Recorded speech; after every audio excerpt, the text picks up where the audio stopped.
থেকে কর।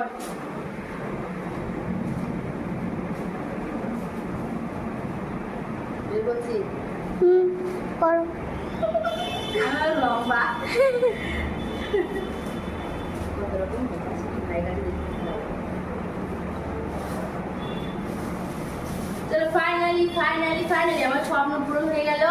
আমি কিন্তু স্ট্যান্ড অলরেডি চলে এসেছি, আমার স্ট্যান্ড যেহেতু তো তোমাদেরকে বলেছিলাম স্ট্যান্ড অলরেডি চলে এসেছি। আর কি ভাড়া আছে দেখাও। অনেকদিন থেকে এটার জন্য ওয়েট করছিলাম, আর কিছু নেই ফাঁকা, এটার জন্য অনেকদিন থেকে ওয়েট করছিলাম। তো ফাইনালি আমার সেই দিন চলে এসেছে, মনে হলো স্বপ্ন স্ট্যান্ড কেনা। তো জানি না এখন কী করে কীভাবে কী করতে হবে, সবটা ভাইয়ের কাছে শিখে নিতে হবে। হ্যাঁ এরকম করে নামাইতে হবে। এটা লম্বা করা হবে না। আর এই যে জিনিসগুলো আছে না, এগুলো দিয়ে আর কি টাইপ করে এখানে মানে ফোন রাখার এই যে জিনিসটা কীভাবে করে, এটা না ট্রাই না করলে এটা এইভাবে দিতে হবে। যাই হোক হবে, আমরা দেখে নিতে হবে, যাবে বাড়ানো কমানো সব দেখে নিতে হবে, এগুলো বাড়ানো কমানো সব হয়। বেশ তোমাকে ক্যাপাসিটি করতে হবে না, কাকা যখন আসবে তখন ঠিক চলো কেমন বলে দিও আমাকে কমেন্টে।